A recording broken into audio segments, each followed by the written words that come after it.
Alright, I want to do a really quick video on the Jelly Pet / the Mosquito series, since they just released the Mosquito Pet and Guest. But this video may be a little bit of for some, maybe no, you might be sitting there thinking, no shit, Sherlock. Some others may think, oh shit, that makes sense. So this is for the latter. But essentially, the way that the Jelly Pet works is pretty much the same idea as the Mason choke imbue skill. So the Mason choke imbue skill, there's videos out there. Dizzle Dave has one, I think I did one, where you can actually attack a low resistance, and what it's doing is it's checking the resistance to adjust the expected damage, and then it will inflict a choke based on the comparative damage compared to expected damage. Like, for example, 100%, if you're using melee weapons, a normalized damage would be 404, and then how much under or over you did compared to 404 is what it's comparing against.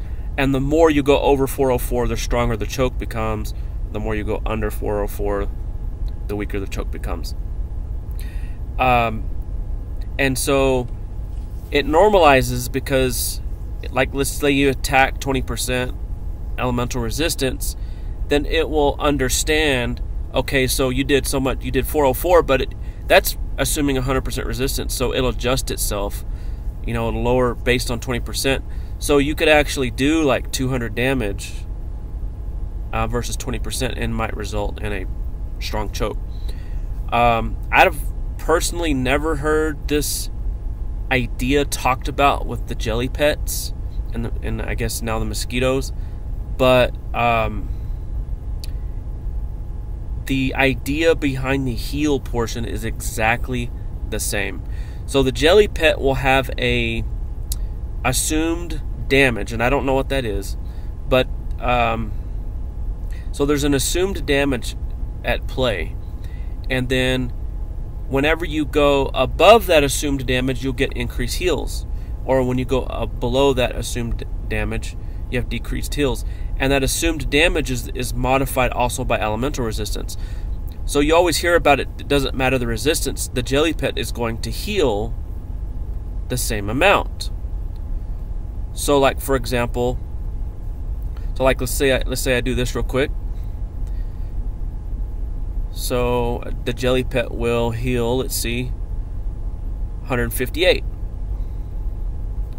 Okay. Do it again. So we had a lucky strike, 162. So essentially, so you had 158 and 162. Well, what happens whenever you go above expected damage? Let's see if we can increase our heals because we're doing more lucky strikes. Let's see what happens here. Got 3, so now we're up to 252 because we have outperformed expected damage. Well, with Mason Form Imbue Choke, you have a variety of ways. You have Elevons, you have Ellie Empower, you have like Fire Dragon Talon, like if you wanted to use that somehow. I'm not sure if there's a Fire Imbue. I guess that would cancel each other out, so I guess that doesn't count.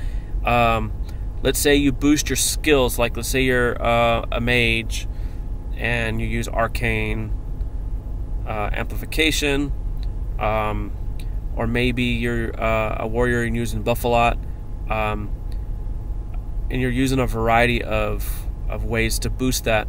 Booster Pets is another way. The damage does not see the booster pet there, and so it's easier to boost that imbue, and therefore you can really get a strong choke inflicted. Well, with a pet, there's only really a few ways. You have, and I don't have it equipped right now, but you have, for example, Foam Finger, which you can do the +50.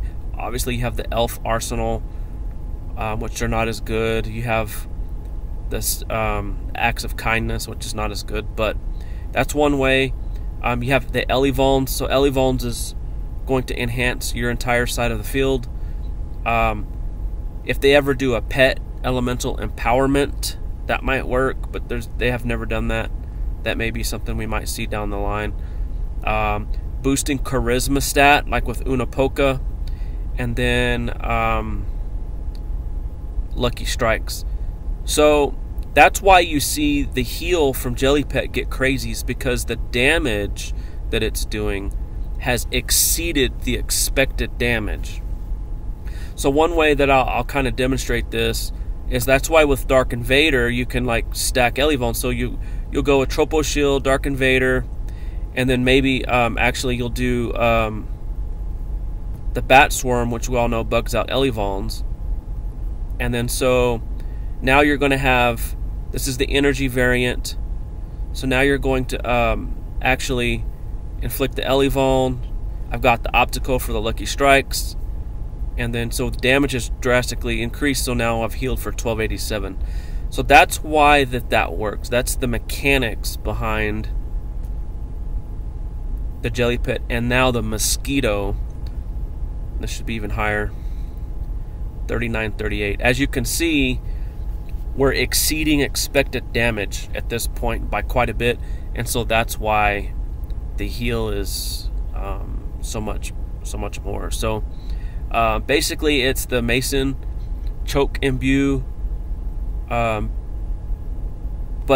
in the heal part of the pet. So I just wanted to do a quick video and explain basically how you're going to be able to boost the heals from Jelly Pet and the new Mosquito Pet.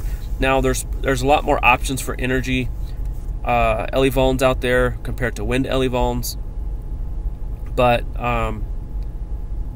you know, in a nutshell, that's what you have to do, is you have to find ways to increase the damage, and then your heals will increase because it's going to be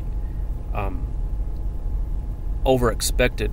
It will do the same heal if it's 10% element or 200% element, because the expected damage will adjust, but the heal will still benefit from the damage increase effects that you add.